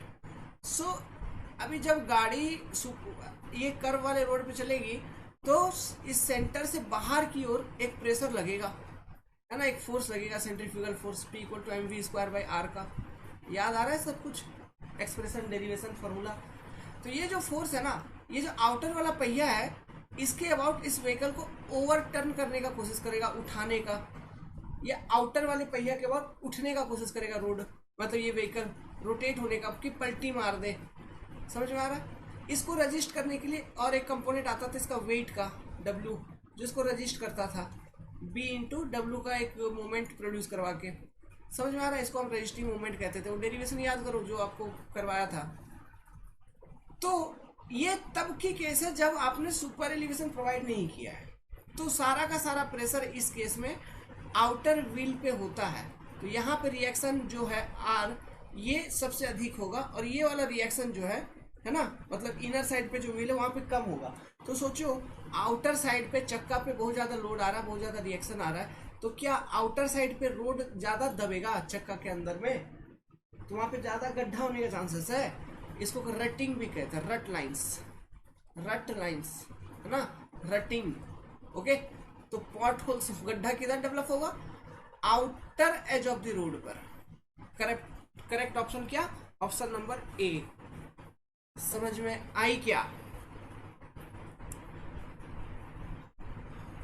कि होली खेल रहे नंदलाल वृंदावन की कुंज गलन में। हैप्पी होली भाई। पढ़ो, हम गाना गा रहे, मतलब क्वेश्चन आपको अटेम्प्ट करना है बीच में। क्या है? Full amount of super elevation on A horizontal curve is provided eight, किधर प्रोवाइड करोगे? 2010 में ये क्वेश्चन पूछा है, बताओ भैया। हंसी लग रहा है ना? हंसी लग रहा है? क्वेश्चन सॉल्व करो, हंसी लगेगा। वैसे ईएससी के क्वेश्चंस इतने टफ, हाई लेवल, क्या लेवल, कुछ लेवल आता पता चल रहा है इसमें। ये मान लो सर्कुलर कर्व है, ये स्ट्रेट रोड था, तो सर्कुलर कर्व से स्ट्रेट रोड जोड़ने के लिए तो आपने एक ट्रांजिशन कर्व प्रोवाइड किया था यहाँ पे, LT ऑफ सम लेंथ, और इस लेंथ के दौरान आपने क्या किया? यहाँ सुपर एलिवेशन का बात कर रहा है, तो सुपर एलिवेशन को हम ग्रेजुअली इंट्रोड्यूस करवाए। यहाँ पे सुपर एलिवेशन हम राइज इन आउटर एज 0 था, और यहाँ पर जब ट्रांजिशन कर्व का एंड है ना, या फिर सर्कुलर कर्व का स्टार्टिंग पे हम डिजाइन सुपर एलिवेशन का वैल्यू ई डिजाइन प्रोवाइड कर दिया। क्लियर है? ऑप्शन देखो, बिगिनिंग ऑफ ट्रांजिशन कर्व गलत, यहाँ तो 0 होगा। सेंटर ऑफ सर्कुलर कर्व का मतलब है एंड ऑफ ट्रांजिशन कर्व, थोड़ा सही लग रहा है। सेंटर ऑफ ट्रांजिशन कर्व गलत। Option number C is correct, है ना, इसलिए गाना गा रहा था। इतना सिंपल सिंपल क्वेश्चन आता है, क्या करोगे? कुछ नहीं। हाँ, यही तुम ऑब्जेक्टिव प्रिपरेशन किए रहते आप, है ना, तो फिर बहुत दिक्कत होती भैया, तब दिक्कत होती है। कंसेप्ट सब्जेक्ट को अगर पढ़ेंगे तो हमें दिक्कत नहीं होती है। बात मेरा बार बार सुनो, बार बार सुनो, और जो आपके जूनियर्स हैं उनको भी बोलो, अपने पे फील करके देखो ना, ठीक है। अब देखो ये क्वेश्चन का जवाब दो यार, थोड़ा दिमाग लगा लो, क्या है, क्या दिमाग है, लगाइए लगाइए दिमाग लगाइए। आज बरज में हो रही रे रसिया आज, हो गया। मैं लगाऊं दिमाग, क्या कह रहा है, with all other relevant condition remaining this same, बाकी सारा कंडीशन जो भी है जहां से भी होगा उसको रहने दीजिए एज इट इज। आप मेरे को ये बताओ, the speed of a vehicle negotiating a curve is proportional to what. यहाँ पे वेट ऑफ द व्हीकल के टर्म्स में पूछ रहा है, स्पीड और वेट ऑफ द व्हीकल को बताइए। एक गाड़ी है, कर्व के ऊपर चल रहा है ना, ये कर्व के ऊपर चल रहा है, इस पे सेंट्रीफ्यूगल फोर्स लगता है आउटर डायरेक्शन में, ये मान लो v स्पीड के साथ चल रहा है, तो उसका वैल्यू है p = mv²/r, वैल्यू था, ठीक है। तो अब देखो इसी इक्वेशन को उठाता हूं, वेट ऑफ द व्हीकल पूछ रहा है ना, मतलब w पूछ रहा है, वेट, है ना। तो यहाँ पे इक्वेशन में मास है, मास लिखा हुआ है, क्या समझे। तो मैं इसको ऐसे लिख सकता हूँ, p = वेट इंटू v का square by r। Weight equal to क्या होता है, m गुना g, समझ में आ रहा है। यहाँ नीचे एक g भी लिख दिया मैंने, कोई दिक्कत, कोई दिक्कत नहीं। अब देखो बोल रहा है सब कुछ को सेम रहने दीजिए, कुछ मत करिए, छोड़ देंगे भाई, ठीक है, सब कुछ हम सेम छोड़ देंगे, मतलब इसको भी 1 बना लो 1, जी को भी 1 बना लो, फिर ऐसा ऐसा बना लो सबको, है ना, ये भी हो गया, इधर भी 1। आपसे रिलेशन पूछ रहा है W और V के बीच में, तो यहां से देखो हम 1 = W × v² लिख सकते हैं। सो v² = 1/W लिखा जा सकता है, v = 1/√W लिखा जा सकता है। किधर है, कोई ऑप्शन है क्या ऐसा, अरे डी, ऑप्शन नंबर डी, 1/वेट ऑफ द व्हीकल। थोड़ा दिमाग लगाते तो सॉल्व हो जा कि नहीं होता, बिल्कुल होता है ना। अगला अगला अगला क्या लिखा है बाबू क्वेश्चन, ये तो एप्टीट्यूड वाला क्वेश्चन है। इंजीनियरिंग हाईवे वाईवे से कोई मतलब नहीं है, हाईवे के अंदर एक तरह का एप्टीट्यूड बना के डाल दिया है। ए 3% downgrade curve is followed by A 1% upgrade curve, क्या समझ रहे हो। एक डाउनग्रेड कर्व है is followed by 1% upgrade curve, मतलब ये एक तरह का वैली कर्व बन रहा है, डाउनग्रेड अपग्रेड, है ना, तो एक वैली बन रहा है कि नहीं, ठीक है। तो डेविएशन एंगल निकाल लेंगे वैली कर्व का, तो ये -3%, ये +1% इसका था, तो इसका डेविएशन एंगल -3 - 1 = -4%। हमेशा याद रखना, जो वैली कर्व होगा उसका डेविएशन एंगल हमेशा नेगेटिव होगा, समिट कर्व का डेविएशन एंगल हमेशा पॉजिटिव होगा, है ना। इस तरह के ग्रेड के बेसिस पे आपको बतानी है कि ये वैली कर्व है, समिट कर्व है, तो उसका डेविएशन एंगल निकालिए। प्लस में आ गया तो समिट कर्व बन रही है, नेगेटिव में आ गया तो वो वैली कर्व बन रही है, ठीक है। याद है कंसेप्ट, प्रूफ करके दिखाया था, चीजों को लिखवाया था, ड्राइंग बनवाया था, कंडीशंस देके, सब याद है आपको। Very good very good very good. तो अब देखो यार, क्या आगे पढ़ो, क्वेश्चन में क्या कह रहा है, मिलता है, ठीक है, वैली कर्व बना दिया, वो भी हमने देख लिया। And rate of change of grade adopted is 0.1% पर 20 मीटर। ये देखो, rate of change of grade is adopted 0.1% पर 20 मीटर लेंथ, ठीक है, 0.1% पर 20 metre length. The length of respective vertical curve is, क्या मूर्ख बना रहा है, टोटल आपका 4% है क्या ग्रेड, ठीक है। चेंज इन ग्रेड अगर 0.1% है पर 20 मीटर, तो टोटल लेंथ कितना होगा, मतलब हर एक 0.1% का अगर चेंज होगा ग्रेड में तो 20 मीटर के लेंथ में होगी। तो 0.1% के टोटल कितने चेंज हो रहे हैं 4% तक में, कैसे निकालेंगे, 4 डिवाइडेड बाई 0.1 कर देंगे सिंपली,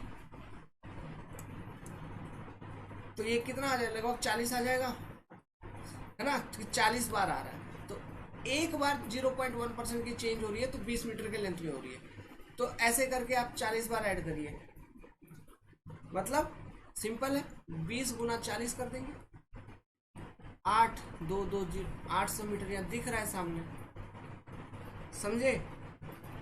हाईवे का क्वेश्चन ही नहीं है, एप्टीट्यूड का है। मैच दी फॉलोइंग वाला क्वेश्चन है। देखो, मैच दी फॉलोइंग वाले क्वेश्चन में सारा का सारा मैच अगर नहीं भी मालूम है कोई बात नहीं, तो आप अगर एक दो मैच भी पता लगा लेते हो तो बाकी ऑप्शन में फाइंड आउट हो जाते हो और आंसर सही आ जाते हैं। लैटरल फ्रिक्शन किधर इंपॉर्टेंट, हॉरिजॉन्टल कर्व कहीं दिया है क्या, दिया है, ए का 2, कट ऑफ लगून्स ऑप्शन पढ़ो, सबमिट कर प्रिवेंशन ऑफ फ्लड, सबमिट कर, ये सब में कहीं कट ऑफ लगून्स पढ़ा था नहीं, तो बी का 4 फ्लड को प्रिवेंट करने के लिए लगून्स, कट ऑफ लगून्स दिया जाता है, ठीक है। नेक्स्ट आपका क्या है, skid, disparity between relevant travel distances.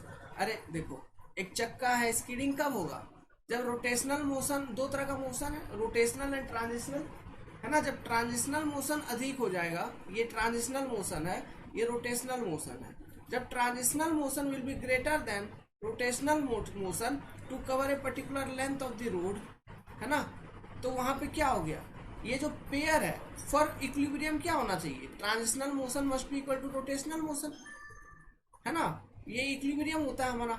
लेकिन अगर इन दोनों में इक्विलिब्रियम नहीं है, किसी तरह से डिस्पेरिटी बन गया, तो स्किड वाली प्रॉब्लम आ सकती है। तो सी का 1, तो कौन सा ऑप्शन मैच करता हुआ चल रहा है, ऑप्शन नंबर सी, समझ गए, correct answer will be option number C. Question पढ़ो, क्वेश्चन को देख के घबराओ नहीं यार, क्वेश्चन पढ़ो। IRC has recommended a minimum coefficient of friction in a longitudinal direction on wet pavement after allowing a suitable factor of safety in range of इतना। देखो सब कुछ सब सही है, ये पूरा का पूरा स्टेटमेंट सही है। IRC recommended इतना friction longitudinal direction weight pavement में बिल्कुल एक फैक्टर ऑफ सेफ्टी को कंसिडर करते हुए इन रेंज ऑफ, ये गलत, याद करो क्या लिखवाया था हमने, 0.35 टू 0.40, ठीक है। तो इस रेंज के कारण, है ना, रेंज पर क्वेश्चन पूछ लिया, देखो तो ये असर्शन गलत हो गया, तो असर्शन चूंकि गलत हो गया तो ऑब्वियसली रीजन सही होगा, तो आपको रीजन आगे पढ़ने की जरूरत नहीं है, ऑप्शन नंबर डी आपका सही हो जाएगा।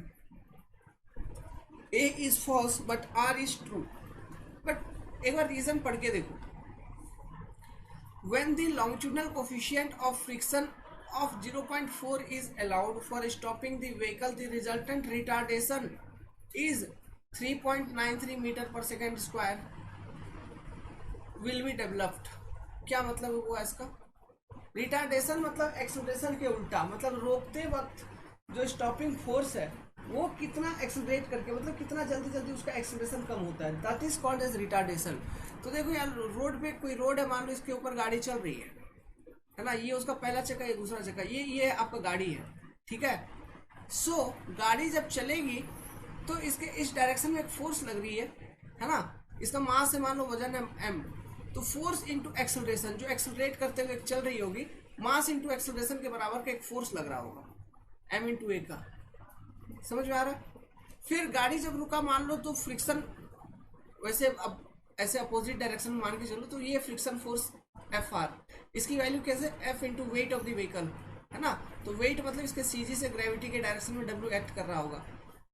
सो इक्विलिब्रियम कंडीशन में ये जो एफ है, this F and this F दोनों इक्वल होना चाहिए। तो mass into acceleration must be equal to F into W. जब करोगे तो इसको सिंप्लीफाई करो, मैं करूंगा तो एम इंटू, ध्यान से देखना बहुत कहीं नहीं रहता ये सब चीजें, एफ इंटू डब्ल्यू, ये कैसे लिख सकता है इसको, ये डब्ल्यू को एम इंटू जी, यहाँ से दोनों बगल से जी जी खत्म, तो ए इक्वल टू, ए का फॉर्मूला क्या निकल गया, एफ इंटू जी। यही है रिटार्डेशन का इक्वेशन आपका। एफ का वैल्यू इसमें 0.4 पुट करिए, जी का 9.81 है ना, तो ये आ जाएगा आपको 3.93 मीटर पर सेकेंड स्क्वायर। का समझे, इसलिए गाते हैं होली खेल रहे नंदलाल वृंदा। बट क्वेश्चन नंबर पढ़ो, 40 पढ़ो, आंसर दो, बताओ। झटके का क्वेश्चन है, एक झटका। An ideal horizontal transition curve is a, क्या बोला था, स्पाइरल, याद है कुछ, स्पाइरल कर्व है ना। तो यहाँ पे ये क्लोथाइड स्पाइरल, क्लोथाइड लिखा है, लिखने दो, स्पाइरल होना चाहिए, ठीक है, क्लोथाइड स्पाइरल। क्यों, ये अपना दो बेसिक रिक्वायरमेंट को सेटिस्फाई कर रहा था। ये आईआरसी रिकमेंड किया था भाई, याद करो, ये दो बेसिक रिक्वायरमेंट को सेटिस्फाई कर रहा था। और वो कौन कौन सा रिक्वायरमेंट था जो ये सेटिस्फाई कर रहा था, कि ये मतलब कहने का मतलब इसमें जो सेंट्रीफ्यूगल एक्सेलरेशन जो हम इंट्रोड्यूस करवाएंगे वो एक, उसका रेट ऑफ चेंज जो है ना वो कांस्टेंट हुआ करती थी। याद करो चीज़ें, एक्सप्लेन किया था, ठीक है। तो वही ये चीज़ है, ठीक है। तो ये तो हो गया आपका हॉरिजॉन्टल कर्व के लिए। वैली कर्व के केस में जो ट्रांजिशन कर्व यूज होता है cubic parabola, cubic parabola in case of valley curve. Summit curve के केस में जो कर्व यूज होता है सिंपली एक सर्कुलर। ये तो एवरग्रीन क्वेश्चन है हर एग्जाम का। Shift of transition curve L square by 24R कितना होता है, एल स्क्वायर बाई 24R। याद रख लीजिए फॉर्मूला, बहुत इंपॉर्टेंट है। क्वेश्चन पढ़ो, for a bituminous carriage way having 2% camber and design speed of 100 kilometre per our, radius beyond which super elevation is not essential nearly। अरे भाई देखो, सुपर एलिवेशन का एक फॉर्मूला दिया था मैंने, डिजाइन स्पीड पर बेस्ड सुपर एलिवेशन हम कैसे कैलकुलेट करते हैं, v square upon 225R। Use this equation, e के जगह पे आप कैम्बर का वैल्यू पुट कर दो 2/100, ठीक है। v के जगह पे 100 गुना 100 डिवाइडेड बाई 225 गुना r का वैल्यू कैलकुलेट करिए, बस यही चीज़ है। सो इसका क्या आंसर आ रहा है आपका, r का वैल्यू को जब आप कैलकुलेट करेंगे, मैं कैलकुलेटर मार रहा हूँ एक्चुअली, ठीक है, लेकिन ये सब बिना कैलकुलेटर वाले क्वेश्चन है दोस्तों। ये लगभग आ जाएगा आपका, option number D will be correct, 2200 आ गया, क्लियर है। इस वाले क्वेश्चन को पढ़िए, what is the value of resultant retardation in metre per second square when a longitudinal friction इतना। अभी सॉल्व करवाया था 3.93, सॉल्व करवाया था ना अभी, क्या F equal to A into G, नहीं, A equal to F G, ये सॉल्व करवाया था, ठीक है। F का वैल्यू आप पुट कर दो 0.4, G 9.81, आंसर आ जाएगी। देखो इस वाले क्वेश्चन को पढ़ो, जैसे ही क्वेश्चन को पढ़ोगे बहुत खतरनाक क्वेश्चन दिखेगा आपको, ठीक है। The rate of super elevation for a horizontal curve of radius इतना, ये सारा डेटा जो भी दिया ना इसमें फर्जी डेटा है, कुछ नहीं करना है। एक चीज मैंने बोला था, हमेशा plain and rolling terrain assume करना, जब तक कोई अलग सा चीज नहीं दिया गया है, ठीक है। तो यहाँ पे क्वेश्चन के अंदर प्लेन एंड रोलिंग ट्रेन ही एज्यूम करेंगे, क्योंकि अलग से कुछ नहीं कहा गया है। इन्हें नेशनल हाईवे बोला है, बस डिजाइन स्पीड इतने के लिए बोला है। अभी देखो, अगर अर्बन एरिया है, अर्बन एरियाज में इतना स्पीड से व्हीकल गुजरेगा ही नहीं, सिटी है वो, ठीक है। हाईवेज जो रूरल एरिया में, प्लेन एंड टेरेन वाले रीजन में, वहीं से इतने स्पीड पर व्हीकल गुजर सकता है। हिली एरियाज में इतना स्पीड होता ही नहीं है। सो ये obviously plain and rolling terrain के लिए बोल रहा है। एंड आपसे ये बोल रहा है कि rate of super elevation for horizontal curve क्या होगा। तो यहाँ पे 7% वाली चीज दी गई है, तो डायरेक्टली 7% आंसर लगा देना है। अब लेकिन आपको कंफ्यूजन होगा क्या, कि हो सकता है ये वैल्यू हम अगर हम रियलिटी में कैलकुलेट करें तो 7% से कम आ जाए। तो ऑप्शन में एक वैल्यू आपको 0.063 मतलब 6.3% का भी दिया है। तो एक ना एक बार तुम फार्मूला लगा के चेक करोगे, तो चेक कर लो। E इक्वल टू हम डिजाइन स्पीड में निकालेंगे ना, तो v²/225r, r का वैल्यू हमको गिवन है, v का वैल्यू हमको गिवन है, e का वैल्यू निकालना है। तो ये e का वैल्यू कैलकुलेट करेंगे तो देखिएगा ये 8.8% समथिंग आएगा, है ना, मतलब 8% आ जाएगा। तो हम लिमिट कितना प्रोवाइड कर सकते हैं, 7% तक। तो हो गया, समझ में आई बात कैसे सॉल्व किया मैंने, ओके।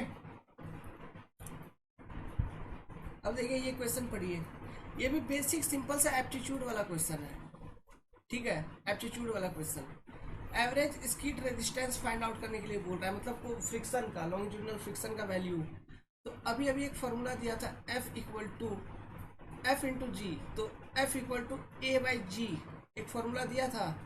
तो यहाँ से हमको F का वैल्यू निकालना है।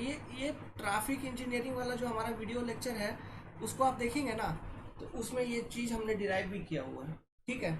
मतलब ये ब्रेकिंग टेस्ट के नाम से एक टॉपिक होगा उसी के अंदर, उसमें ये सारा कॉन्सेप्ट हमने डिस्कस किया हुआ है। चलो, ये ज्योमेट्रिक डिजाइन वाले चैप्टर में ESC का क्वेश्चन था तो हमने उठा लिया, डिस्कस कर रहे हैं। तो देखिए, आपको क्वेश्चन में सारा डेटा गिवन है, आपको बस F निकालना है, G का वैल्यू मालूम, हमको बस A का वैल्यू कैलकुलेट करना है। तो बेसिक डिस्टेंस फॉर्मूला को यूज करके, न्यूटन्स का इक्वेशंस जो था उसको यूज करके, V equal to U plus 80 एक इक्वेशन है मेरे पास, ठीक है, ये यूज करेंगे। लेकिन ये ब्रेकिंग टेस्ट का क्वेश्चन है ना, तो ब्रेकिंग टेस्ट में एक्सेलरेशन की जगह रिटार्डेशन है, तो यहाँ पे -a हो जाएगा। V equal to U minus 80, V equal to final velocity जो कि हो जाएगा, मतलब गाड़ी में ब्रेक लगाओगे फाइनली तो वो रुकेगा, तो final velocity V equal to 0, initial velocity हो गया U, तो U इक्वल टू दिया है 40 km/h, है ना। तो फाइनल वेलोसिटी अगर हो गया 0, तो 0 इक्वल टू U माइनस 80, तो यहाँ से V equal to U equal to 80, है ना। तो यहाँ से हमको A निकालना है, A इक्वल टू U/T, तो विच इज इक्वल टू 40 km/h। ये km/h में दिया है, तो डिवाइडेड बाई 1.8, है ना। तो A हमको निकालनी है, किस फॉर्म में हम निकालेंगे, क्योंकि G मेरा मीटर पर सेकेंड स्क्वायर में होगा, A को भी हम एक्सप्रेस करेंगे मीटर पर सेकेंड स्क्वायर में। इसको आप मीटर पर सेकेंड स्क्वायर के टर्म्स में कैलकुलेट करेंगे तो ये वैल्यू आ जाएगी आपकी 6.1728 मीटर पर सेकेंड स्क्वायर, ठीक है। तो इससे डिवाइड कर दो, अब क्या, G को 9.81 को डिवाइड कर दो, करोगे तो ये वैल्यू लगभग आ जाएगा आपका 0.63। Option number A will be correct. समझ में आया लॉजिक। ये ब्रेकिंग टेस्ट का क्वेश्चन है, braking test, brake test, traffic engineering के वीडियो लेक्चर में आपको मिल जाएगा, पढ़ा दिया है। 49 क्वेश्चन पढ़िए, ये ग्रेड कंपेंसेशन का क्वेश्चन है, कंपेंसेटेड ग्रेड का बारे में ये पूछ रहा है। देखो आपका ग्रेडियंट दिया हुआ 6%, ठीक है। तो horizontal curve of 75 metre radius, एक हॉरिजॉन्टल कर्व है जिसका रेडियस है 75 मीटर, इज एनकाउंटर्ड, आ गया, the compensated grade will be. तो देखिए ग्रेड कंपनसेशन निकालने के लिए क्या है, 30 + r/r फॉर्मूला था, याद है, this should not be greater then 75/r, है ना। तो 30 + r/r निकालो, 30 + 75/30, 105/30, तो ये क्या होगा 105/30, 105/30 करोगे ये ऑब्वियसली 1% से ग्रेटर देन 1% आएगा कि नहीं, है ना, ये 3% समथिंग आएगा।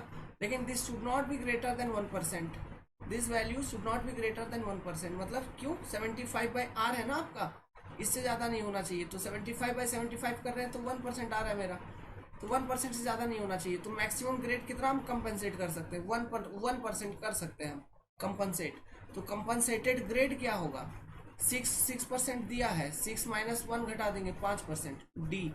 कुछ करने का भी जरूरत नहीं पड़ रहा है, ऐसे मुंह जवानी क्वेश्चन सॉल्व होंगे, है ना। इस तरह के क्वेश्चन 2014 का देखो, 14 का,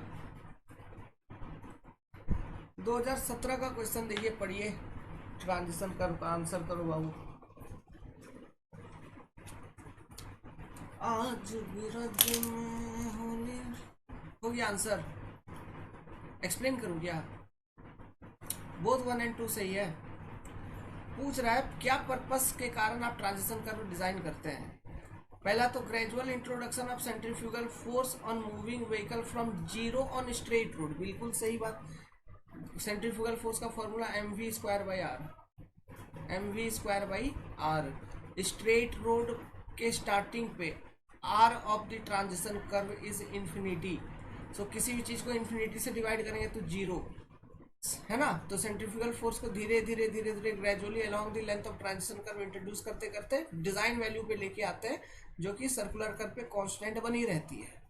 फिर डिक्रीज करते करते फिर जीरो करवाते हैं, फिर स्ट्रेट रोड में टच होता है, सही बात है। दूसरा, gradual introduction of super elevation on the roadway, ये भी पर्पस सही बात है। तो बोथ 1 और 2 2017 का क्वेश्चन है।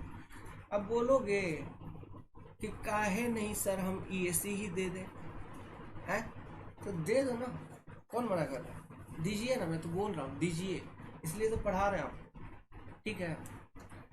थ्योरी क्लासेस में सब डिस्कस्ड है बहुत अच्छे से, प्यार से। ये वाला क्वेश्चन इंटरेस्टिंग है थोड़ा सा, ठीक है, इसको पढ़िए, 2015 में आया था। देखो सब कुछ दिया है, मतलब एक कह रहा है कि एक डिवाइडेड हाईवे है 4 लेन का, तो इसमें 2 कैरिएज वे है, एक हर एक कैरिएज वे का 7 मीटर विड्थ है ना, ओके। दो कैरिएज वे है और 4 लेन है, ऐसा डिवाइडेड हाईवे, मतलब बीच में डिवाइडर होगा इस तरह का, फिर बीच में ऐसा, मतलब इधर से इधर गाड़ी जा रही है, इधर से इधर गाड़ी आ रही है, फिर इधर से इधर गाड़ी जा रही है, इधर से इधर गाड़ी आ रही है, ऐसा। ये एक रोड वाला सिस्टम है। इसमें जो रोड को डिजाइन किया गया, हाई रेनफॉल एरिया का ये रोड है, ठीक है। कहाँ का रोड है, हाई रेनफॉल एरिया का। कह रहा है in this stretch the highway has a longitudinal slope 3% का and provided a camber of 2%। Simple सी बात पूछ रहा है, what is hydraulic gradient on this road. इसको हम आई लिखेंगे हाइड्रायोलिक ग्रेडियंट को। इट इज नथिंग बट, जो भी किसी रोड का बात करेगा 2 टाइम्स इंटू कैम्बर,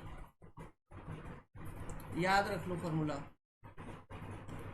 2 गुना कैम्बर ऑफ द रोड, तो 2% गुना 2 4%, 3% वाला डेटा फर्जी दिया है बिल्कुल। हाइड्रायोलिक ग्रेडियंट का क्वेश्चन पूछ लिया मान लो, तो 2 गुना camber of the road, clear है। देखिए क्वेश्चन पढ़िए,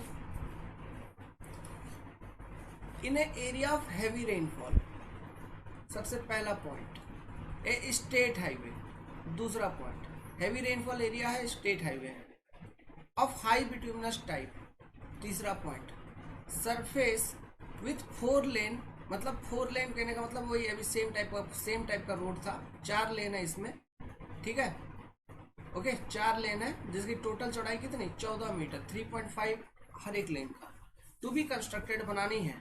what will be the height of crown of the road relative to edges for a composite camber. Composite camber अगर प्रोवाइड कर रहे हैं मतलब क्या है यहाँ पे, ये मान लो टोटल 14 मीटर है इसका, ये तो स्ट्रेट बीच में थोड़ा पैराबोलिक प्रोवाइड कर देंगे, तो ये हाइट कितना होगा h, ये पूछ रहा है, क्या समझे, दिस हाइट इज आस्किंग। तो पहले तो ये मेरे को बताओ, हैवी रेनफॉल एरिया में स्टेट हाईवे या national highway for high bituminous type में कैम्बर कितना परसेंट प्रोवाइड करते हैं? 2%। मतलब 1/50। अब ये 1/50 का मतलब क्या हुआ? 50 मीटर हॉरिजॉन्टल में 1 मीटर राइज, 50 मीटर हॉरिजॉन्टल में 1 मीटर राइज, यही हुआ। ठीक है, 1/50 का मतलब। सो हमको निकालना है कि विथ रेस्पेक्ट टू एजेस, मतलब ये एज हो गया, ये जो अभी एज कर रहा हूँ एज, ये हो गया एज।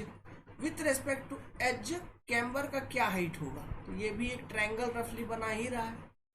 ठीक है, तो ये कैसे? तो एज सेंटर से कितने दूरी पर है? 7 मीटर पे। तो हमको मालूम है 50 मीटर में 1 मीटर राइज होगा, है ना? तो हम ऐसे यहाँ पे लिखते हैं 50 मीटर। ठीक है, 50 मीटर में राइज हो रहा है कितना? 1 मीटर। तो डिवाइडेड बाई 7 मीटर में राइज कितना होगा? x हमको निकालनी है, तो निकाल लेंगे। सिमिलर ट्रायंगल का प्रॉपर्टी यूज कर लिया। मतलब ये एक बड़ा ट्रायंगल, तो ये छोटा ट्रायंगल यहाँ दे दिया 7 मीटर में, ये x निकाल लेना है। क्या हो जाएगा x का वैल्यू? 50, मतलब x इक्वल टू 7/50। डिवाइड करना मुश्किल है, तो डेसिमल पॉइंट देंगे तो ये हो जाएगा 70। तो एक बार में तो बचा 20, 5 चौके 20, 4 बार में इतना मीटर गुना 100 कर दो, आ जाएगा सेंटीमीटर में। तो क्या आ गया? 14 centimetre. Option number A correct हो जाएगा। ये वाला क्वेश्चन देखिए, ये क्वेश्चन पहले भी आया था, है ना? तो क्वेश्चन रिपीट भी हुआ है 2015 में। ये क्वेश्चन पहले भी आ गया था। कैसे? लेंथ इक्वल टू, कैसे? On the basis of rate of introduction of super elevation. कैसे कैलकुलेट करोगे? E into W into rate of introduction of super elevation 120। Clear है? तो length of transition curve will B 1/15 Guna 10 Guna 120 centimetre. ठीक है, 120 metre something आ रहा था। Sorry 120 metre नहीं, 80 metre something answer आ जाएगा। 80 मीटर समथिंग, क्या एग्जैक्ट आंसर 80 मीटर ही आएगा। ठीक है, तो 80 मीटर हो जाएगी। ये क्वेश्चन आपको समथिंग 1995 में एक बार पूछा था, 1995 में। ठीक है, 2015 में फिर रिपीट भी हुई है। ओके, तो ओवरऑल इस तरह के सिंपल क्वेश्चंस आपको ज्योमेट्री डिजाइन ऑफ हाईवे के अंदर से पूछे जाएंगे।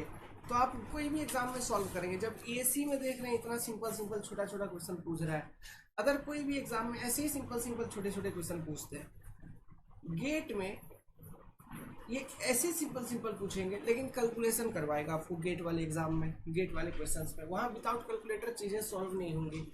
बहुत अच्छे कन्वेंशनल टाइप का, मतलब सोचो ना, ईएससी में जो कन्वेंशनल में पूछ लेता है, गेट में 2 नंबर में पूछ लेता है, ऐसा होता है। ठीक है, तो गेट में या फिर उससे थोड़ा छोटा टाइप का, लेकिन गेट में क्वेश्चन को कैलकुलेटर यूज करवाएगा आपको। क्लियर है? ईएससी में ऐसे क्वेश्चन होंगे जिसका कैलकुलेटर में कोई यूज नहीं करना पड़ेगा। ओके, अब ये वाला क्वेश्चन देखो, ये क्वेश्चन डाला है इन्होंने ईएससी के अंदर। ठीक है, किस में डाला है? इंजीनियरिंग सर्विस के अंदर। लेकिन ये क्वेश्चन रिलेटिवली हार्ड है। हार्ड क्यों है? यहाँ पे कैलकुलेशन बहुत सारा इन्वॉल्व है। क्या पूछ रहा है? What will be the non passing sight distance? Non passing sight distance मतलब एसएसडी का पूछ रहा है आपसे, है ना? ये सारे डेटा दिए। तो एसएसडी इक्वल टू क्या होता है? Lag distance plus braking distance, BD, LD plus BD. Lag distance equal to velocity into reaction time, TR, plus braking distance. यहाँ पे जो डेटा दिया हुआ है उसको ध्यान में रखते हुए ग्रेडियंट दिया है, राइजिंग ग्रेडियंट, मतलब इस तरह से चढ़ाव में गाड़ी चढ़ रही है। कोफिशिएंट ऑफ फ्रिक्शन 0.7 लेने के लिए बोला। ठीक है भाई, ऐसे रेंज होता है 0.35 से 0.40 तक ही, लेकिन यहाँ 0.7 बोला है तो आप 7 ले लो। एंड ब्रेक एफिशिएंसी 50% बोला है। ठीक है, सो इन सब चीज़ों को ध्यान में रखते हुए जो ब्रेकिंग डिस्टेंस का फॉर्मूला होगा वो क्या होगा? v²/2g f into braking efficiency plus gradient है ना। इसी में ऐड कर देंगे अगर lag distance v into reaction time stopping side distance के लिए 2.5 सेकेंड, ठीक है, ये ऐड कर दिया तो निकाल लो 2.5 इंटू 0.278 इंटू 100, ये हो गया लैग डिस्टेंस प्लस v, अच्छा v स्क्वायर अपॉन 2g को आपने एक्सप्रेस कर रखा था, कैसे देखना मैं अभी लिखूंगा, ये 100 इंटू 100 पहले ऊपर लिख देता हूँ किलोमीटर पर आवर के फॉर्म में ही, नीचे में डिवाइड कर दूंगा 254 से इंटू f 0.7, ब्रेकिंग एफिशिएंसी 50%, मतलब डेसिमल फॉर्म में लिखेंगे तो क्या लिख देंगे अपन, इंटू 0.5 प्लस 2% ग्रेडियंट मतलब 2/100 मतलब 0.02 है, सॉल्व हो जाएगा। मैनुअल कैलकुलेशन करनी थी, निकालो, ये सब टाइम टेकिंग होती है। तो इस तरह के क्वेश्चन ऑब्जेक्टिव क्वेश्चंस में आ गए तो छोड़ दीजिए, भले ही सिंपल है लेकिन छोड़ दीजिए, आगे बढ़िए, कोई सिंपल क्वेश्चन होगा उसको सॉल्व करिए, फिर देखिए नंबर कम आ रहे हैं और टाइम भी बच गया है तो जाके ऐसे क्वेश्चंस को फिर अटेम्प्ट करके उसका आंसर निकालने का कोशिश करिए। तो यहाँ पे निकालिए, कैलकुलेट करिए, आंसर आ जाएगा 176 मीटर। क्लियर है। हाँ, इस तरह के क्वेश्चंस आप गेट में उम्मीद कर सकते हैं, ये गेट लेवल का बिल्कुल है। गेट में 1 नंबर में तो आएगा ही आएगा, 2 में भी डाल सकता है, 2 नंबर 1 मार्क दोनों टाइप का क्वेश्चन ये गेट में बन सकता है, 1 मार्क या 2 मार्क। क्लियर है। सो इस तरह के क्वेश्चंस आपके एग्जामिनेशंस में पूछे जाते हैं ज्योमेट्रिक डिजाइन ऑफ हाईवे से। With this we have completed all engineering service questions from geometric design of highway up to 2017-18 तक, क्योंकि मेरे पास मटेरियल ही 2018 का अवेलेबल था, है ना, पीडीएफ फॉर्म में, वो भी ऑनलाइन मैंने लिया था, तो वहां से ये सारे क्वेश्चंस लिए हैं इंजीनियरिंग सर्विसेज के। ठीक है, तो 2017 तक जितने भी क्वेश्चन आए थे सारे क्वेश्चन हम लोगों ने सॉल्व कर दिए। उसके आगे सॉल्व करिए, मान लीजिए आपको कोई डाउट आता है तो आप हमें कॉन्टैक्ट करिए, मैसेज करिए। ये वीडियोस बस यूं ही मैंने बनाया ताकि आपको मैं शो कर पाऊँ कि कॉन्सेप्ट अगर आप सब्जेक्ट को पढ़ें तो चीज़ें आसान हो जाती है आपके पास, आपको सब मालूम होता है कि नहीं। कॉन्फिडेंट आ रहा होगा। So wish you happy Holi. So अपना हैप्पी होली का एनरोलमेंट चल रहा है, ₹2999, you can come and join the full subject, full preparation scheme, programme, plan, जो भी बोल लो, ठीक है, for SSC JEE, ESC GATE, state JEE examination. स्वागत है आप सबका कंसेप्ट डिकोडर के ऊपर। Thank you very much, thank you for watching the video. पसंद आए तो लाइक करिए, सब्सक्राइब कर दीजिए। Thank you.